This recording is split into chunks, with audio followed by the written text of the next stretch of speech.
Harvey because of the following reasons. And Mr. Speaker, I was very keen when you were reading the names of other aspirants, but before I speak about them, allow me to explain why Nelson and I Harvey. Number one,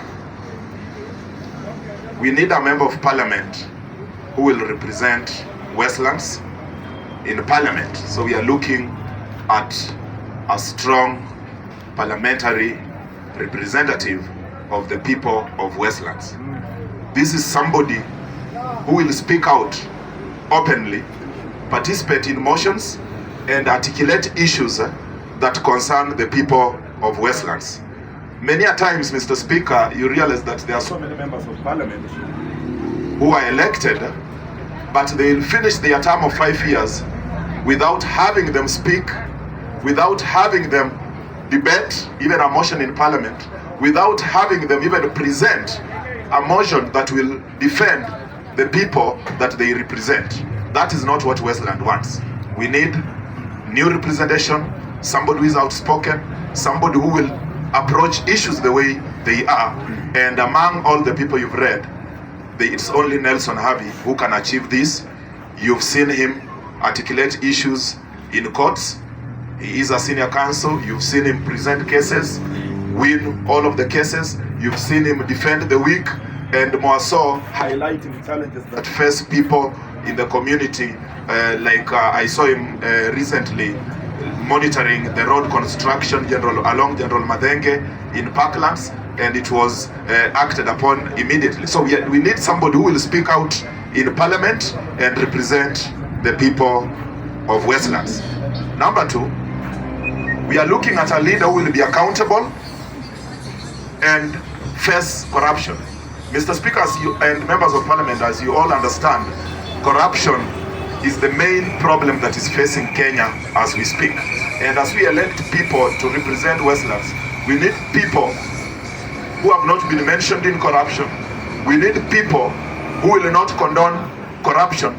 And given Harvey's history, we've never seen him being mentioned anything near corruption. And we feel that should be the best leader that will represent Westlands and help in accountability, ensuring that public resources are properly utilized, ensuring that he defends the will of people and the people that he represents in parliament, helping the government in fighting corruption and enhancing accountability among all other members of parliament. Number two, another function of the member of parliament is an oversight, and we need somebody who will also ensure that he questions the government where possible, where he feels that things have not been done the right way. And you cannot do this if you are not academically empowered. You cannot do this if you don't have that confidence to face issues the way they are. And you cannot question issues of corruption if personally you are what?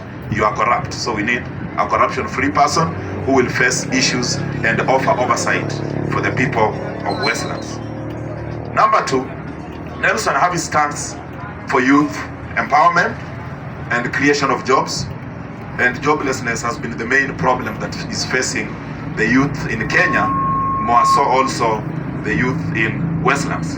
How will Nelson and I Harvey achieve this? Number one, Nelson Harvey being a business person, already there are a good number of people he has employed in his law firm in all departments. Number two, Nelson and I Harvey has a vast network, and he works in partnership with so many people who operate businesses.